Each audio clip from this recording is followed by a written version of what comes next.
বিশ্বের সবচেয়ে সুখী দেশের তালিকায় টানা কয়েকবার যে দেশটায় নাম উঠে এসেছে সেটা হচ্ছে ফিনল্যান্ড। সে জরিপে উঠে এসেছে যে ফিনল্যান্ডের লোকেরা নাকি বেশি সুখী। এটা হচ্ছে নর্দার্ন ইউরোপের একটা দেশ, স্ক্যান্ডিনেভিয়ান কান্ট্রিজের একটা। আজকে আমরা দেখবো কারণ কি, তাদের তো সুখের কারণ।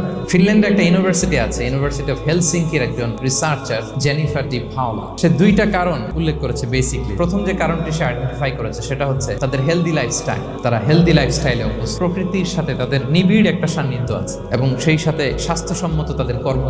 হেলদি লাইফস্টাইলের কারণে তারা হ্যাপি। যদি আমাদের অনেক শিল্পীরা গান গান, আমি কষ্ট পেতে ভালোবাসি তাই তোমার কাছে ছুটে আসি, গানে বলে, কিন্তু সেও জীবনে কষ্ট পেতে চায় না। আমি খুঁজে দেখলাম এখন ফিনল্যান্ডের লোকেরা হেলদি লাইফস্টাইলের কথা বলে, যেটা বিষ্ণু ইসলাম 1500 বছর আগেই আমাদেরকে জানিয়ে গিয়েছে। ঠিক কিনা বলেন?